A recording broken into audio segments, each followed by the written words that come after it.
നമസ്കാരം.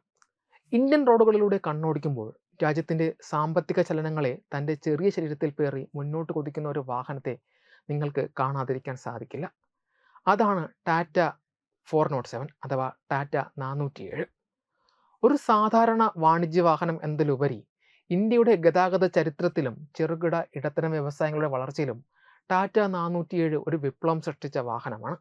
1980കളുടെ മധ്യത്തിൽ ടാറ്റ മോട്ടോഴ്സ് പുറത്തിറക്കിയ ഈ ലൈറ്റ് കൊമേഴ്സ്യൽ വെഹിക്കിൾ രാജ്യത്തെ ചരക്ക് ഗതാഗതത്തിൻ്റെ മുഖച്ഛായ മാറ്റിയെഴുതുകയും ദീർഘദൂര ട്രക്കുകളുടെ ഭീമാകാരമായ വലുപ്പമില്ലാതെ തന്നെ കാര്യക്ഷമമായി സാധനങ്ങൾ എത്തിക്കുവാൻ സാധിക്കുമെന്നും തെളിയിച്ചു. ഇന്ത്യൻ വ്യവസായ ലോകം അതിവേഗം വളരുകയും നഗരങ്ങൾ വികസിക്കുകയും ചെയ്ത ആ കാലഘട്ടത്തിൽ വലിയ ട്രക്കുകൾക്ക് പ്രവേശിക്കുവാൻ കഴിയാത്ത ഇടുങ്ങിയ തെരുവുകളിലൂടെയും ഗ്രാമീണ പാതകളിലൂടെയും സഞ്ചരിച്ച് വിപണികളെ തമ്മിൽ ബന്ധിപ്പിച്ചുകൊണ്ട് ടാറ്റ 407 കുട്ടിയാന എന്ന വിളിപ്പേര് നേടിയെടുത്തത് തികച്ചും സ്വാഭാവികമാണ്. ടാറ്റ 407 പുറത്തിറങ്ങിയതിന് മുൻപ് ഇന്ത്യൻ റോഡുകളിൽ പ്രധാനമായും രണ്ട് തരം ചരക്ക് വാഹനങ്ങളായിരുന്നു ഉണ്ടായിരുന്നത്: ഹെവി ട്രക്കുകളും ചെറിയ മുച്ചക്ര വാഹനങ്ങളും. ഈ വിടവ് നികത്തുവാൻ കഴിയുന്ന, ഭാരം വഹിക്കുവാൻ ശേഷിയും മികച്ച മൈലേജും ഓടിക്കാനുള്ള സൗകര്യവും നൽകുന്ന ഒരു വാഹനത്തിൻ്റെ കുറവ് ഇന്ത്യൻ വിപണിയിൽ ഉണ്ടായിരുന്നു. ഈ ആവശ്യം തിരിച്ചറിഞ്ഞാണ് ടാറ്റ മോട്ടോഴ്സ് 1986 തങ്ങളുടെ LCV വിഭാഗത്തിലെ വിപ്ലവകരമായ ഉൽപ്പന്നമായ ടാറ്റ 407 അവതരിപ്പിക്കുന്നത്. 4.07 ടൺ ഭാരം വഹിക്കുവാനുള്ള ശേഷിയെ സൂചിപ്പിക്കുന്നതായിരുന്നു ഇതിൻ്റെ പേര്. ഇതിൻ്റെ കരുത്തുറ്റ ഷാസിയും ലളിതവും കാര്യക്ഷമവുമായ എഞ്ചിൻ രൂപകൽപ്പനയും വാഹനത്തെ പെട്ടെന്ന് ജനപ്രിയമാക്കി. പ്രധാനമായും നഗരങ്ങളിലും പട്ടണങ്ങളിലും സാധനങ്ങൾ വിതരണം ചെയ്യുന്ന ചെറുകിട വ്യാപാരികൾക്കും കാർഷിക ഉൽപ്പന്നങ്ങൾ വേഗത്തിൽ എത്തിക്കേണ്ട കർഷകർക്കും ഇതൊരു അനുഗ്രഹമായി മാറി. കുറഞ്ഞ പ്രവർത്തന ചെലവും ഈടൊപ്പം ഈ വാഹനത്തെ ഇന്ത്യൻ റോഡുകളിലെ ഒരു വിശ്വസ്ത പങ്കാളിയാക്കി മാറ്റി.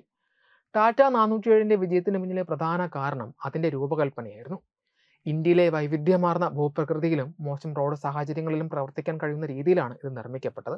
എളുപ്പത്തിൽ റിപ്പയർ ചെയ്യാൻ സാധിക്കുന്നതും ലളിതവുമായ യന്ത്രഭാഗങ്ങൾ മെക്കാനിക്കുകൾക്ക് പ്രിയങ്കരമായി.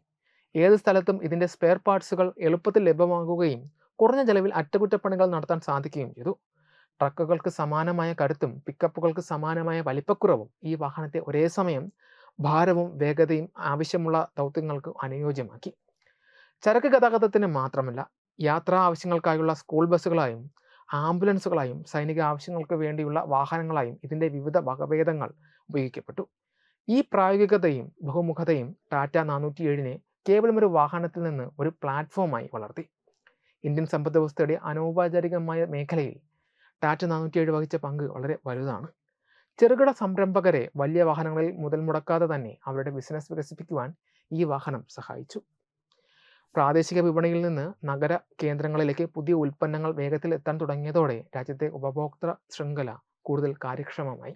ഇന്ത്യയിലെ ഗതാഗത രംഗത്ത് ഒരു പുതിയ വിഭാഗത്തിന് തുടക്കമിട്ട ടാറ്റ 407 പിന്നീട് മറ്റ് വാഹന നിർമ്മാതാക്കൾക്ക് സമാനമായ മോഡലുകൾ വികസിപ്പിക്കാൻ പ്രചോദനവുമായി തീർന്നു.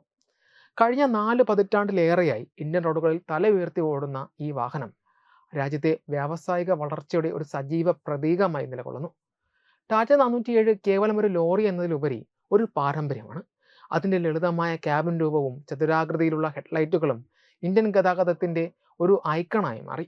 സാങ്കേതികവിദ്യ വളരുകയും പുതിയ തലമുറയിലെ LCVകൾ രംഗപ്രവേശനം ചെയ്യുകയും ചെയ്തിരുന്നിട്ടും ടാറ്റ 407 പുതിയ പതിപ്പുകൾ ഇന്നും വിപണിയിൽ സജീവമാണ്. തദ്ദേശീയമായി രൂപകൽപ്പന ചെയ്യപ്പെടുകയും ഇന്ത്യൻ റോഡുകളുടെ സ്വഭാവം നന്നായി മനസ്സിലാക്കുകയും ചെയ്ത ഒരു വാഹനം എന്ന നിലയിൽ ടാറ്റ 407 ഇന്ത്യൻ ഗതാഗത ചരിത്രത്തിൽ ഒരു മായാത്ത മുദ്ര പതിപ്പിച്ചു. ഒരു ചെറിയ വാഹനത്തിന് ഒരു രാജ്യത്തിൻ്റെ വാണിജ്യപരമായ വളർച്ചയ്ക്ക് എത്രമാത്രം സ്വാധീനം ചെലുത്തുവാൻ കഴിയുമെന്നതിൻ്റെ മികച്ച ഉദാഹരണമായി ടാറ്റ 407 എന്നും അറിയപ്പെടുക തന്നെ ചെയ്യും. വെബ് ഡെസ്ക് തത്വമൈ TV.